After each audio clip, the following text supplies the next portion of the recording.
Hello friends, I'm Sonali. You are watching my channel that is only key to success. Now today we will discuss about the synthesis of plant food other than carbohydrate. Now during the process of photosynthesis, chlorophyll containing the cells of leaves in the presence of sunlight and chlorophyll uses carbon dioxide and water and synthesize carbohydrate.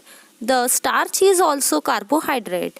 So carbohydrate is made up of carbon, hydrogen and oxygen. Now this is the process. This process shows carbon dioxide plus water. It gives us carbohydrates plus oxygen. So green plant अपना खाना prepare करते हैं in the presence of sunlight and chlorophyll और बाद में इसका synthesise करते हैं कार्बोहाइड्रेट में और कार्बोहाइड्रेट फॉर्म होता है कार्बन से, हाइड्रोजन से और ऑक्सीजन से. After carbohydrate synthesise other components of food and it convert into proteins and fat which is present in plant. So it also convert into nitrogenous substance and it contain nitrogen. तो big question ऐसा है कि nitrogen कैसे plants में मौजूद रहता है. Nitrogen is present in gases form. So air में नाइट्रोजन मौजूद होता है but plant can not absorb it.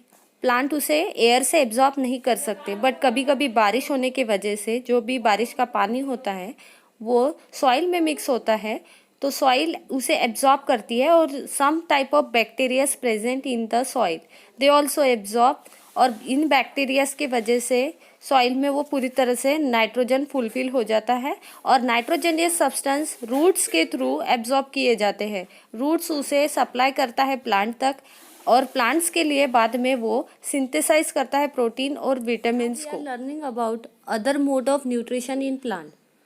जो प्लांट क्लोरोफिल पिगमेंट सिंथेसाइज नहीं करते और they can not synthesise food और वो खुद का खाना खुद बना नहीं सकते हैं. They are depend on other animals and humans.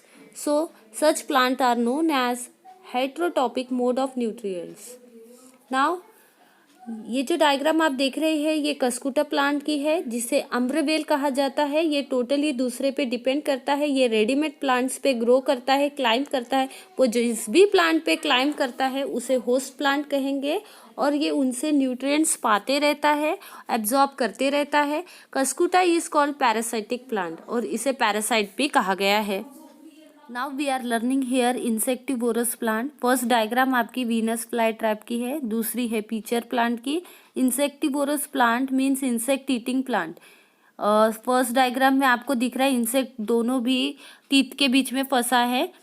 ये जो होता है प्लांट बहुत ज़्यादा फ्रेगनेंस वाला होता है. इंसेक्ट इसमें स्मेल की वजह से अट्रैक्ट हो जाते हैं और ये इंसेक्ट ईटिंग प्लांट पूरी तरह से ट्रैप कर लेता है उसके बॉडी को. और बाद में है जो पीचर प्लांट का जो लॉन्ग जो आप देख रहे हैं बॉडी स्ट्रक्चर, तो इसके अंदर बहुत ज़्यादा स्टमक में पानी भरा रहता है और ये ओपन स्टमक है. इसमें इंसेक्ट गिर जाने के बाद ये पूरी तरह से डूब जाता है और अंदर में जो भी लिक्विड है ये बहुत ज़्यादा टॉक्सिक है. इस टॉक्सिक लिक्विड के वजह से इंसेक्ट डाई हो जाता है.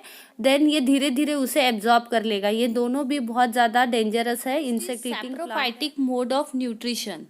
नाउ ऐसे बहुत सारे फंगीज है, they are grow on moist things. Now this is our bread अगर मॉइस्ट होगा तो उस पर फंगी ग्रो करेगी.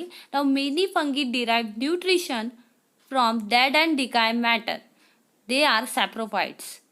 ऐसे बहुत सारे एग्जाम्पल्स आपको मिलेंगे घर पर कि पिकल्स है या फिर लेदर के क्लोथ्स है उसके ऊपर फंगी ग्रो होते हुए दिखेगी due to the hot and humid weather. अगर लॉन्ग टाइम पर ह्यूमिड वेदर होगा तो उसके वजह से आपको ब्रेड पर इस तरह का स्ट्रक्चर दिखेगा. And this can be form the spores. Sporangium form होते हुए दिखेगा. अगर आप कंपाउंड माइक्रोस्कोप से देखेंगे तो आपको उसमें बहुत ज़्यादा प्लांट्स उगे हुए दिखेंगे. These are the bacterias, they are form on the bread.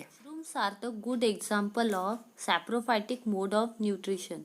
They are depend on other for the nutrient. They are depending on dead and decaying matter. So they are called saprophytic mode of nutrition. Mushroom ऐसा है कि ये भी दूसरे पर depend करता है। Mushroom के हेड पर एक जेली जैसा सब्सटेंस रिलीज होता है। ये जेली जैसे सब्सटेंस पे इंसेक्ट बैठते हैं और वो डायरेक्टली एब्जॉर्ब हो जाते हैं। It is also saprophytic mode of nutrient. ये बहुत सारे इंसेक्ट को कील करता है और उसे एब्जॉर्ब करता है। Next is Symbiosis. Symbiosis means some organisms live together and share both shelter and nutrient. This relationship is called as symbiosis.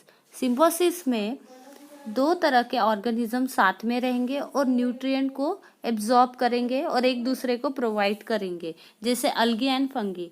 ये एग्जाम्पल है लीचन प्लांट का। लीच पर वो स्टिक हुआ रहता है in the form of nodules.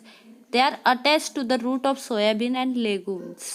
Now convert nitrogenous gases into ammonia. Ammonia helps the plant like soybean, peas, different type of plants. We know the moong also, gram also. Roots पर वो रहता है और वो एकदम से सॉइल में से नाइट्रोजन एब्जॉर्ब करता है और वो सिम्बियोटिक रिलेशनशिप प्ले करता है। ये बैक्टीरिया सॉइल तक पहुंचाता है और बाद में प्लांट भी फुलफिल होता है और प्लांट को क्या मिल रहा है, नाइट्रोजन मिल रहा है। So friends, this is our chapter, you understood, I hope. So अगर आपको पसंद आता है चैप्टर तो ज़्यादा से ज़्यादा लाइक कीजिए, सब्सक्राइब कीजिए और डीप नॉलेज लीजिए। Thank you.